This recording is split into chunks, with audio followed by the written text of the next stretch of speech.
Greetings and welcome back to His Will for Your Life. I am Sherry Levon Harris, and thank you for joining us this evening. I have joining me is Robin Fisher, who is a gardener, and she's going to share a little more about that when we return. But our episode tonight is we're talking about home gardening. And home gardening stands as a rejuvenating activity that offers a multitude of benefits beyond the simple pleasure of cultivating life. It is a practice that not only fosters a deep connection with nature, but also contributes significantly to our well-being, local ecosystems, and the environment at large. Engaging in a home gardening, whether it involves nature or a few potted plants on a balcony or managing a full-fledged backyard garden, brings forth a sense of accomplishment and joy that is both grounding and uplifting. One of the most immediate benefits of home gardening is the positive impact it has on mental health. Gardening activities such as planting, weeding, and watering are known to reduce stress, anxiety, and depression, acting as a form of therapy that can be both meditative and physical. The sense of responsibility for caring for the plants and the satisfaction of seeing them grow can boost self-esteem and provide a rewarding experience that enhances one's mood and overall sense of well-being. Beyond the mental health benefits, home gardening can also have practical and environmental advantages. Growing your own fruits and vegetables and herbs can lead to significant savings on grocery bills while ensuring that your produce is fresh, organic, and free from harmful chemicals. Moreover, home gardening contributes to the biodiversity, attract beneficial insects, and help to reduce the carbon footprint associated with transporting food from farms to consumers. In essence, home gardening is a sustainable practice that nurtures not only the individual, but also the planet. So please stay tuned, like, tag, and share, and we'll be right back. His Will for Your Life with Cherie Harris. This is your weekly Wednesday 7 p.m. podcast. For I know the plans I have for you, declares the Lord, plans to prosper you and not to harm you, plans to give you hope and a future. Jeremiah 29:11. Informative, hot topic, testimony, interviews, along with your weekly guests and more. And now here's your host, Cherie Harris.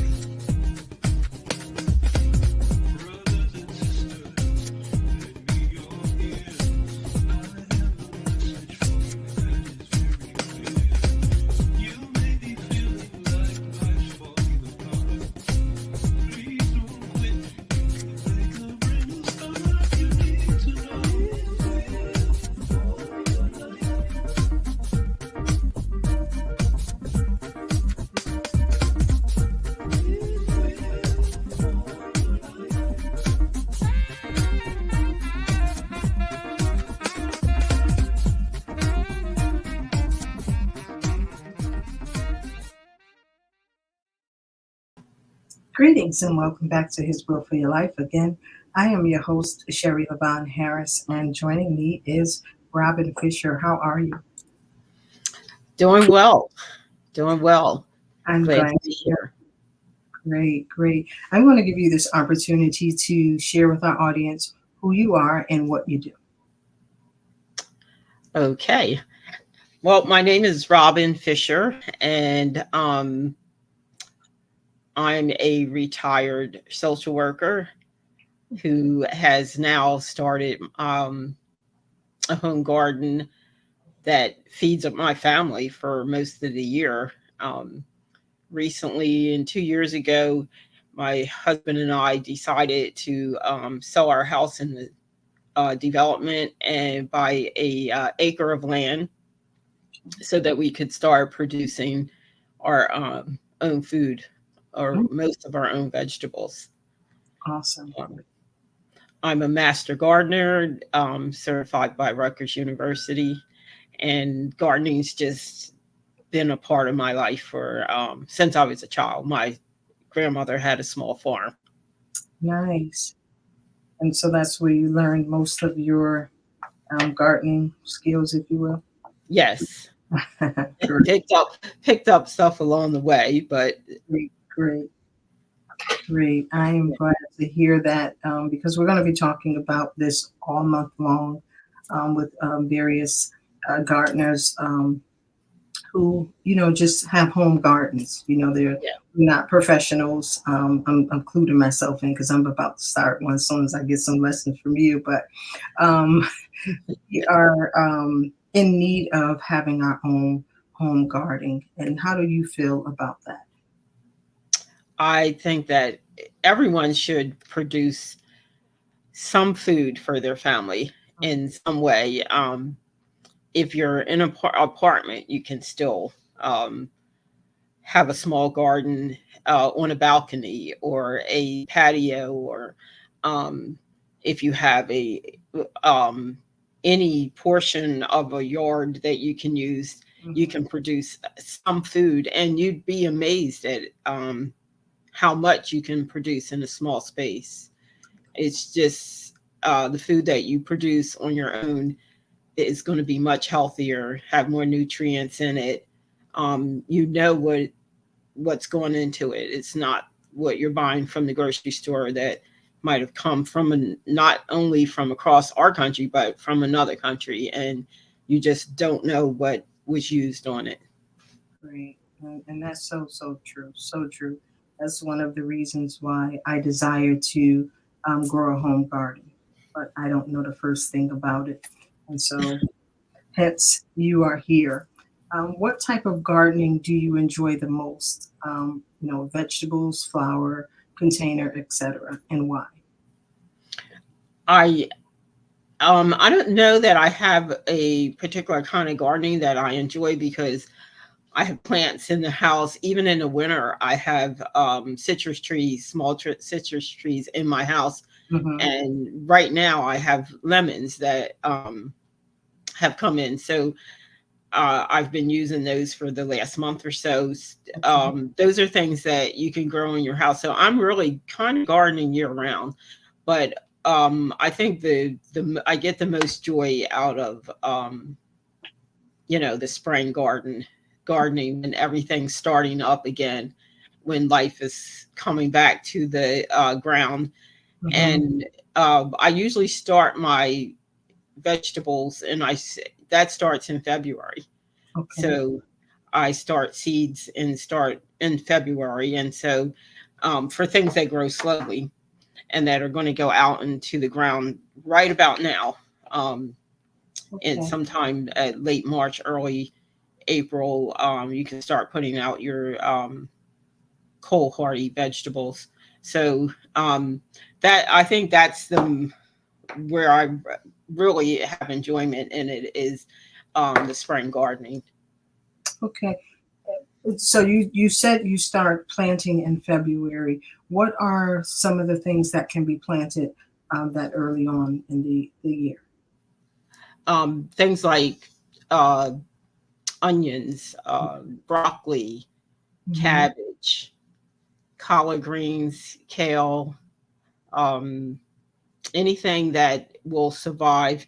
Those vegetables actually can make it through a lot of winters, especially in the area where I live in southern New Jersey. Um, Okay. that I don't know if you know about planting zones, but uh, the USDA has broken the country up into zones, Hmm. and that way you can determine when you can plant out by Okay. the zone that you live in. And in this area of southern New Jersey Mhm. and Delaware, part of Maryland, and even parts of Virginia are in that same zone 7. Okay. Um, we can start planting out the cold hardy vegetables in March.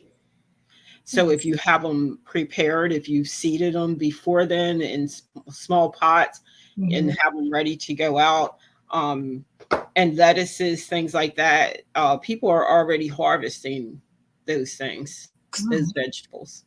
Awesome. How do you approach pest management and disease control in your garden? Well, I try to grow like organic, so I don't use any chemical pesticides. Okay. Um, my first line of attack is to have healthy plants. Mm-hmm. Most of the time, pests will attack plants that are not healthy, that are struggling in some way. They'll go after that plant first. So Mm-hmm. you really want to have healthy plants. And then I try to use flowers, herbs, things like that that deter insects from certain plants. For example, you can plant marigolds. They will deter some pests. Um, some strong smelling herbs deter certain pests also. So that's called companion planting. You want to plant those flowers and herbs near certain, like for example, tomatoes. You can Mm. plant basil near tomatoes. They grow very well together. They help each other to grow, and the smell of the basil deters some of the pests that like tomatoes. Really? So, yes. So Wow. those are some of the ways that I use flowers and herbs. And then if it's really bad, Mhm. I will resort to natural pesticides like neem oil. Okay. Um, that will kill off some bugs. The problem, even with natural pesticides, is that they can also kill off the insects that you want in the garden, Oh, like ladybugs. Ladybugs eat uh, unwanted pests, wow. gnats, and things like that that will harm your vegetables. So you don't want to kill the bees because they pollinate the other vegetables, all of the vegetables in the garden. So you want to be really careful with any insecticide, whether it's natural or chemical, because you can wind up killing off some of your good insects that you want in the garden. Great. That's some great information, Robin. Thank you so much. Can you You're walk welcome. us through your process for planting your garden each season, and Sure. what are the top tips for composing and soil health? Okay. And soil health, that's a really good question because soil health is like paramount to your garden, and Mhm. even if you're using pots to grow in, um, you want soil because you want really good soil, really nutritious soil, Mhm. because your vegetables get their nutrients from the soil. Hmm. And that's one of the problems that we have with food from the grocery store, is that um, a lot of naturalists believe that people are overweight, wanting to eat more because they're not satisfied, because the food that we're getting from the grocery store is not nutritious. So your body feels like, thinks that it hasn't eaten, and it just you're always hungry because you're eating foods without nutrients. So you want to make sure you have really good soil that has a good amount of compost in it. Mhm. Compost is what feeds your vegetables. Okay. And um, the, you're going to try to just keep your soil healthy and fed with compost. So Mhm. that's your goal before you even plant. Oh, And normally I try to do that in the fall. okay. So I'll clean my beds out from the summer, clean out everything that I want out of there, and Mhm. then lay down like manures and things like that. So Mhm. that will enrich the soil, and then it'll have the whole winter to decompose Okay. into your soil. And so you re-up your soil with nutrients over the winter.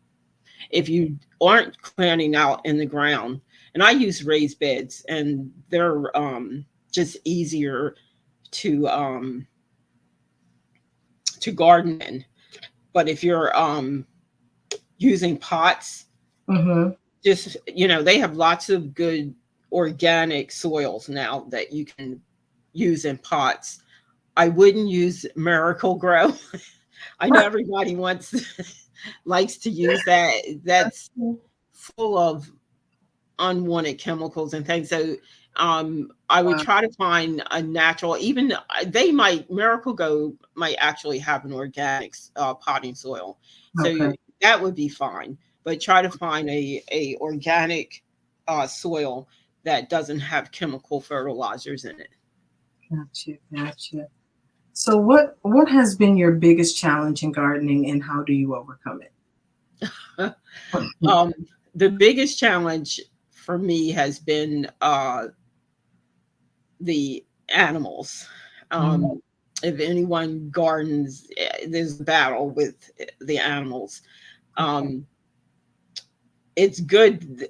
On the one hand, it kind of lets you know that what you're producing is safe to eat, because animals instinctively will not eat things that aren't good, that are going to harm them. But keeping out the moles and voles and rabbits and um, what are those things? Um, Groundhogs, Oh wow. um, which dig underneath the fencing. If you don't have fencing that goes deep enough into the ground, um, those are it's a constant battle with the animals. And my husband has fenced our garden in, but they still find a way. Really? Yeah, they do. I had a groundhog last summer that dug under the fence and Wow. came in, and every morning I would go out, and he would have a feast of my tomatoes half eaten. So that's like his little personal grocery store. Right. Right, that's what they think. It's their grocery store. And the rabbits, they will eat your greens and things like that. So, you know, you try to plant extra, because more than likely you're going to have a battle with the insects and the animals. Yeah. Okay. Is there a gardening failure you've experienced that turned into a valuable lesson? Um, Try to think of one that turned into a lesson. Let's see. I guess it would be planting things together that shouldn't be planted together. Some things are just not good for each other. Mhm. Um, and this was when I was living in a development, I had a small garden on the Yeah. side of my house. And because I had limited space, Mhm. I, had things close together. Okay. And I planted sunflowers too close to my tomatoes, not knowing that those two things just don't um, go together. Sunflower roots they put off some kind of chemical, Mm. and I couldn't figure out why I didn't get tomatoes. Like, I just got very few tomatoes, and Okay. then but it was helpful, because when I looked into it, I found out that it was probably the sunflowers that were planted right next to them, outside of the raised bed, but they were right next to the tomatoes. So um, that helped me in not I knowing not to do that again. And now I put my sunflowers a little farther away, just with the flowers and not with the vegetables. Well, I'm glad it happened to you, but I'm glad that you were able to give us an answer because I didn't know that the Yeah. seeds or the vegetables that you plant have to pair with one another, if you will, like the Yes. basil and tomatoes. I wouldn't have Mhm. known that can be planted together. So thank You're welcome. you. Yes. So, in what ways do you share your gardening passion with others? Through community gardens, social media, family? How do you get the word out? I right now I haven't been. I went through the Master Gardeners program, which is a program that um basically uh educates a lot of people on gardening and even growing vineyards and um, fruit trees and all that. And they do it. Part of the reason why is so that you can go out and educate the public, and they have different libraries and places that they set up stands at, and you can come to them, or you can call your local um, gardening master gardeners program, and they will be able to answer your questions about any gardening problems that you're having growing anything. But I did that right before the pandemic hit, Okay. and then right at the end of our class, we they had to shut it down, so I never got a chance to really do anything with the program. But I'm going to try to see if I can connect with them again this summer. But most of what I've been doing has benefited, I guess, my family, because I have a grandson that loves to come. Nice. um, and in the summer, every time he comes over, the first place he goes is to the garden.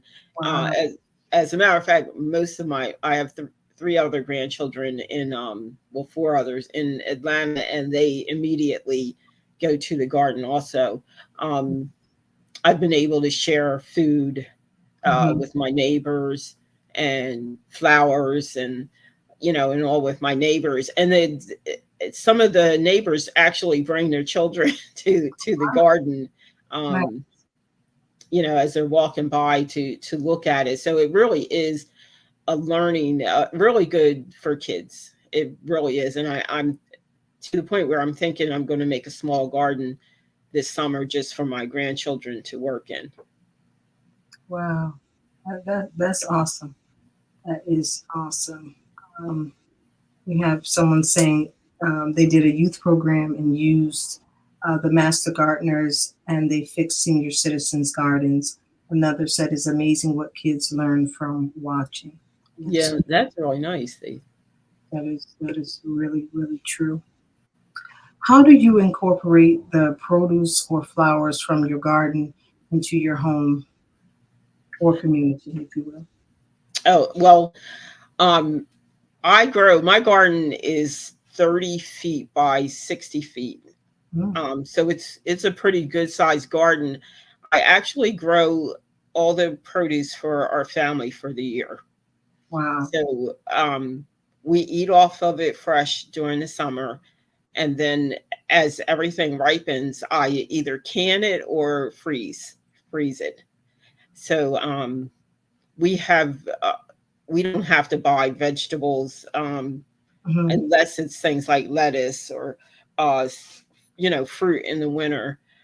Everything else is put away, and we eat off of that for the year. So, and the flowers, I have a constant um, flow of flower bouquets all summer to put in the house. And that's why I give some to my neighbors also. I'll make bouquets while I'm outside and give them to the neighbors. Oh, how precious is that? Yeah. That's really nice of you. How do you? Um, I lost my train of thought. Oh, Um, oh, yeah, it's the topic of the show. What benefits have you found with home gardening opposed to shopping for organic um, produce in the stores or your local farms? well, I think the one of the biggest benefits is the savings, is just the monetary savings Okay. of buying organic vegetables are just really pricey. And so I have those vegetables without having to pay the price. Um, that's one of the, and then there's a taste difference. They just the taste is just so much better, that you don't have to do a whole lot of seasoning Mm-hmm. and all with the vegetables, because the flavor is so much better. So Wow. That's the other benefit. And then, of course, it's the nutrition. Wow. Um, do you make your own herbs like for your seasonings since we're on that topic? Yes, I do. I grow my own herbs, and I dry them and put those in jars also for to use during the year. Some I use for tea, some for seasoning food, and some things are you can use for both, like thyme and rosemary. I use those for tea also, and therefore not just for flavor, but some of them are helpful with natural healing. Okay. What are your future plans on your projects for your garden? Well, this year our major project that I hope gets finished is we're going to put in. My husband's going to put in a greenhouse, Nice. so Yeah. that because right now you should see my dining room. It is full of of plants that are waiting to go outside because Wow. I don't have a greenhouse, which I did have at our previous house, but when we sold the house, they asked that we leave the greenhouse there. Oh, nice. I So would have requested that too. Yes. so I can't wait to have a greenhouse again. And actually, my oldest daughter and her family are going to move onto our property um, this year, and they're building a house. So we're going to have a communal garden for both of the families. Nice. That was one of my questions, and so since you covered that, I won't ask that question. That is awesome. Do you recommend that everyone has a greenhouse, or it's not necessary? It's not necessary unless you're doing a large garden and you're starting your own seedlings. That's one of the big things, but it can also extend your growing time. So if you have a large enough greenhouse and you can use part of it to plant things into the ground, or even in pots, you can grow things like lettuce and greens, anything that's cold hardy, cabbages, things like that. Mhm. In this zone 7B that we're in, you could probably grow those up until December Oh, inside of a greenhouse, or up until January. hmm, Um, I nice. even was able in my old greenhouse to start cucumbers and things like that very early in the greenhouse. So if that's your goal, to extend the growing season, then you may want a greenhouse.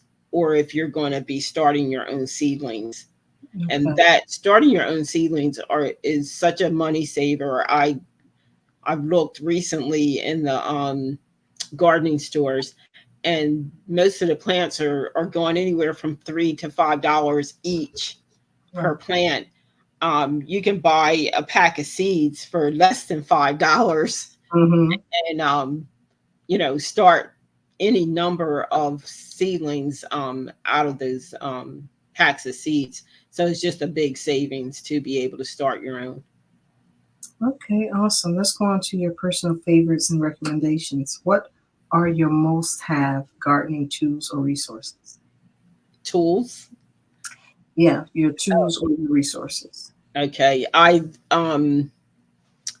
think just um plain old you need a shovel, um a hoe, a rake, um even the small ones, they're good to use, and just something to dig into the ground, something small to dig into the ground with, um those kind of things. And then resources. One of the great places to buy seeds is at Baker Creek Seeds. Baker. uh Baker Creek Okay. Seeds. is the name of the company. And I think their web address is rareseeds.com, RARE seeds.com. Okay.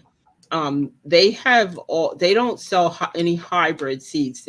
All their seeds are open pollinated seeds that have been handed down for generations.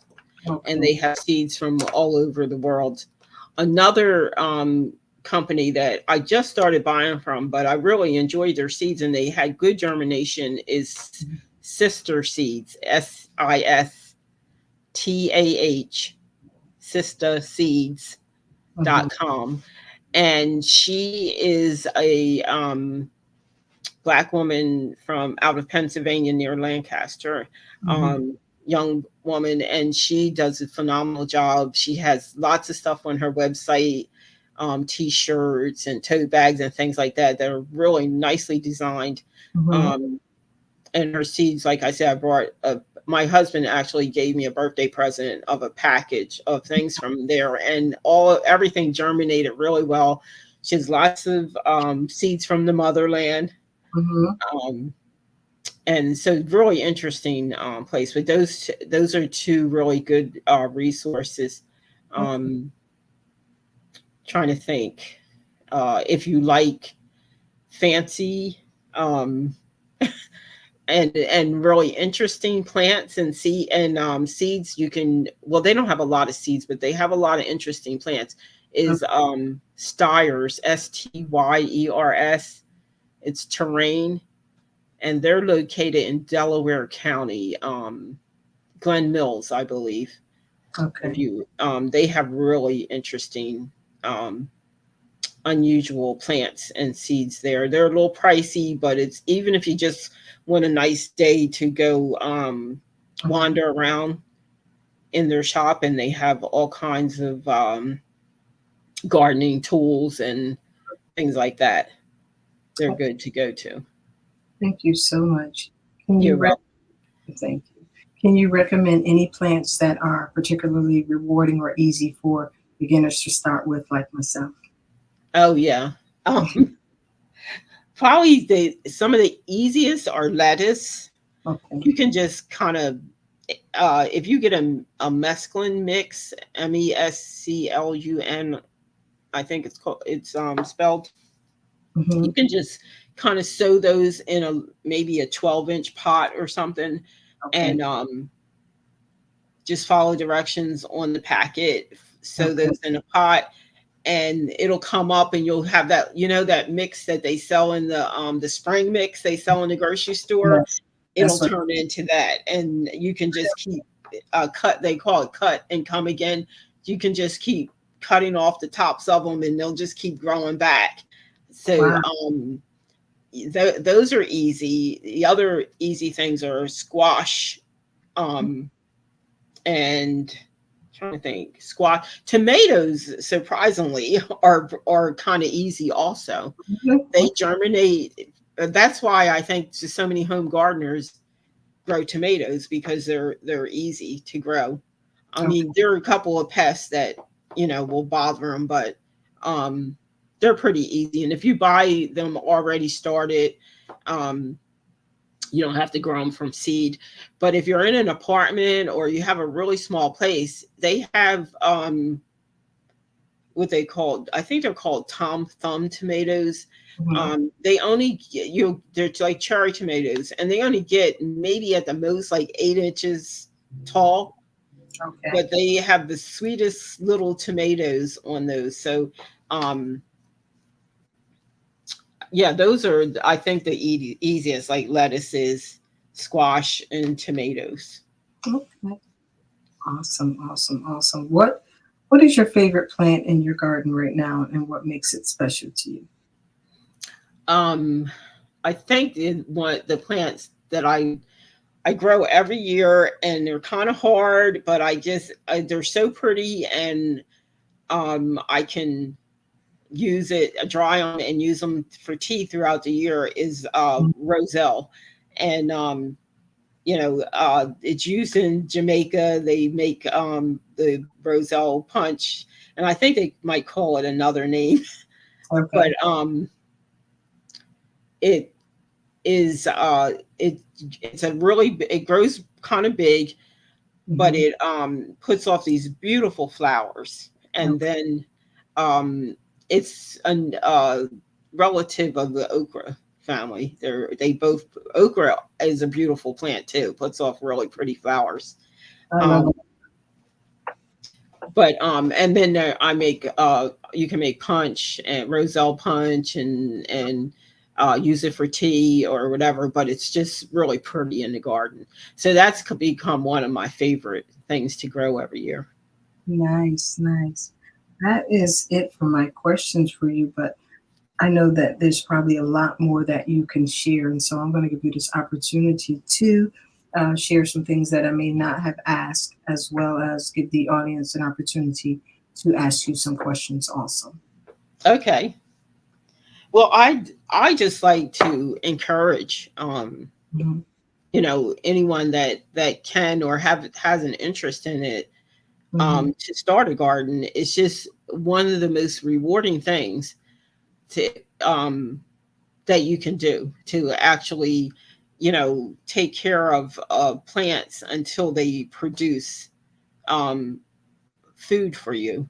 Mhm. um, and it always takes me to back to in Genesis where the Most High um, put Adam and Chua, who we call Eve, into the garden, and that was their responsibility, and Mhm. so it just kind of shows you that that's where we're supposed to be. It's so rewarding because it's an original plan for man, and we should be eating the fruits of the garden.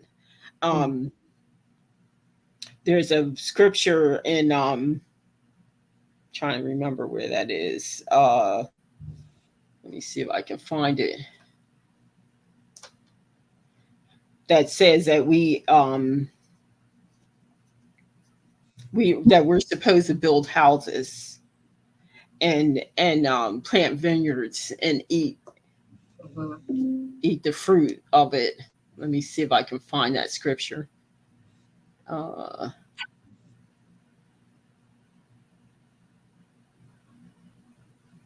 I think it's Jeremiah 29:5.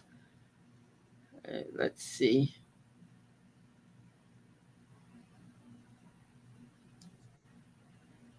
Yeah, it's actually when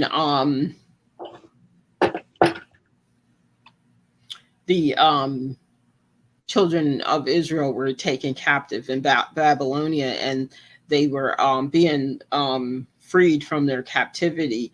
And one of the things that the Most High told Jeremiah to speak to the people was that in Jeremiah 29:5, he said, "Build you houses and dwell in them, and plant gardens and eat the fruit of them." And it goes on to say, "Take you women and sons and daughters, and take women for your sons, and give your daughters to men, that they may bear sons and daughters, that they may be increased there and not diminished." So we are just uh, have been told over and over that we need to provide, we need to garden, we need to provide for ourselves. Um, I think that one of the sad things about how we live now is that we have been kind of, I don't know, taught to look down on farming. And Mhm. I think it's done a disservice to our people, and that we need to do a course correct Mhm. on that. So that's one of the things that I just like to, talk about with people, with our people, especially about Mhm. course correcting that, and providing some food for ourselves. We may not be able to provide all of our food. I know I can't, and Mhm. most of us can't, but we can provide some food for ourselves. Right. um, and we know where it came from. We know how it was produced. Right. Um, so I love that verse because of that. Mm. That's a very good verse. Very good. So thank you for sharing that. Anything else in closing? Um, well, I'm just thanking the Most High that you're doing this, that you have your podcast, and that you're spending this month on gardening, and prayerfully it will reach um, some people, and that they will give some effort to it. This is like the perfect prime time of the year to Yes. start your garden. It Earth is. Day month. Yeah. So Yeah. if I'm just encouraging that everyone that's on here that hears this will, make some effort to start something, even if you don't have the ability to do it home. Maybe you can work in a community garden. Mm. But I thank you for inviting me on here, and I'm sure the rest of the month is just going to be a blessing to everyone who listens. Thank you so much. Thank you for accepting the invitation. You're I'm welcome. excited. And we're going to continue on this through the rest of the month. We have another person coming next week who's going to share the benefits of gardening as well. And so we just have lay people, not professionals, just Hmm. everyday people who garden, so that we're not intimidated, and we won't be discouraged. Um, and planting our own gardens. And that's one of my desires and goals, is to Hmm. own garden. So thank you for sharing that tidbit with us. I appreciate you, and I'm quite sure the listening audience appreciate you and those who listen to it in the replay. Thank Um, you. And Thank thank you. you for everyone who joined in. Yes, yes, yes. I hear you have a book coming out, or you started a book. You want to write a book. What's that about? Yeah, I'm hoping to in the next year or so, I hope that I can get started and finished on writing a cookbook. And Nice. my children are encouraging me to do that. And I would like for the book to have some gardening tips in there, along with the recipes. Me So too. Yes, that's awesome. That would be great to incorporate that. I think that would be helpful. And that'll yeah. encourage people to garden as well Hmm. as they're cooking your recipes. Because you mentioned something powerful that I didn't know, that it gives a better flavor, that you don't need as much seasoning as you would if you went to your local market and purchased it in produce. Right. Yeah. So that's good to know. I take really good notes, so I have that written down. And I'll keep that in mind when I go to start my garden. Well, I'll I hope you have your garden is blessed this year. Thank you. I appreciate that. I appreciate that very much. Okay, we're going to come to a close. Again, I thank you. Thank you for those who are watching. Please join us again next week as we continue on with the benefits of gardening.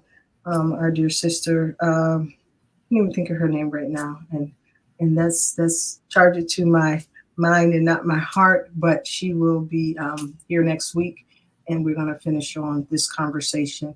Thank you so much for joining us. Remember, it's okay not to be okay, just as long as we don't stay in that place. Make sure that you're taking self-care. Make sure that you are eating well, and taking just good care of yourself. Thank you again for joining us, and we'll see you next time. Thank you again, Robin, for joining us as well. You're welcome. Yes. Good night, everyone. Good night.